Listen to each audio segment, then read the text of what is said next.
जबलपुर में महाशिवरात्रि पर भगवान शिव को अर्पित किए गए फूल अब शहरवासियों के लिए एक नई सौगात बन गए। जबलपुर नगर निगम ने इन फूलों से पर्यावरण अनुकूलन गुलाल तैयार किया है, जिसे होली पर्व पर इस्तेमाल किया जाएगा। नगर निगम महापौर जगत बहादुर सिंह अन्नू और कमिश्नर राम प्रकाश अहिरवार ने बताया कि पहल न केवल स्वच्छता अभियान को मजबूती देती है, बल्कि धार्मिक आस्था से जुड़े फूलों का सम्मान भी करती है। महापौर अन्नू ने कहा कि गुलाल पूरी तरह से प्राकृतिक और रसायन मुक्त है। कमिश्नर अहिरवार ने बताया कि इस प्रयोग से शहर में कचरा प्रबंधन को एक नई दिशा मिलेगी और इसे भविष्य में बड़े पैमाने पर लागू करने की योजना है।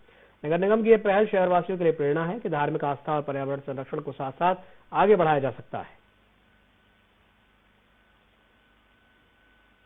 नगर निगम ने एक बार फिर से कारनामा करके दिखाया है। जहां होली का त्योहार है, वहां भगवान को अर्पण किए हुए फूल से जो है कलर्स जो है वो बनाया गया है। फिलहाल महापौर जी IND24 के साथ मौजूद है एक्सक्लूसिव। महापौर जी से एक बार नया नवाचार हम देख रहे हैं, क्योंकि मेरे हाथ में भी ये अर्पण फूल से बना हुआ ये जो गुलाल है, ये मेरे हाथ में है, आपके हाथ में भी है। एक नया नवाचार। निश्चित तौर पर विकास की राह तेज चल रही है। उसके साथ साथ हम लोगों को जीवन शैली आम नागरिकों की बेहतर हो, उसके लिए काम करना है। तो आस्था की जहां बातें हैं उनको देखना है, जहां पर स्वच्छता और बेहतर हो सकती है, एयर क्वालिटी और बेहतर हो सकती है, उस पर काम करना है। तो निश्चित तौर पर जो पूजन सामग्री निकलती थी वो या तो मां नर्मदा में जाती है, या तालाब में जाती है, या कचरे में जाती है। हमारी स्व सहायता समूह की मात्र शक्तियों ने ये काम किया और एक ऑर्गेनिक बिना केमिकल का हम लोगों ने एक शानदार ये गुलाल तैयार किया।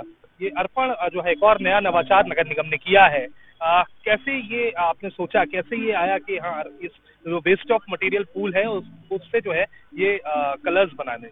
देखिए, जो हम लोग स्वच्छ सर्वेक्षण में लगातार काम करते हैं, रिड्यूस, रीयूज और रिसाइकिल, यानी शहर को स्वच्छ रखना है तो हमें जो कचरा उत्पन्न होता है उसको रिड्यूस करना होगा। यदि कचरा रिड्यूस नहीं हो रहा है तो हमें रीयूज करना चाहिए कुछ चीज़ों को।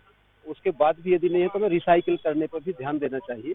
तो ये फूलों से हमने जो गुलाल बनाया है अर्पण नाम से, ये रिसाइकिल पूरा किया हुआ है और उद्देश्य ये है कि हम लोगों को जागरूक करें और ये बताएं कि जिस सामग्री को हम वेस्ट समझते हैं, फेंकते हैं, अनुपयोगी समझते हैं, वो किस प्रकार से उपयोगी होकर के हमारे सामने आ सकते। बिल्कुल, कहीं ना कहीं ये नवाचार जो है नगर निगम ने एक बार फिर से करके दिखाया है और निश्चित ही हम भी लोगों से अपील करते हैं कि यही इको फ्रेंडली जो कलर्स हैं उसका यूज होली में करें। जबलपुर से कैमरामैन छोटू बिन के साथ IND24 की देव जी।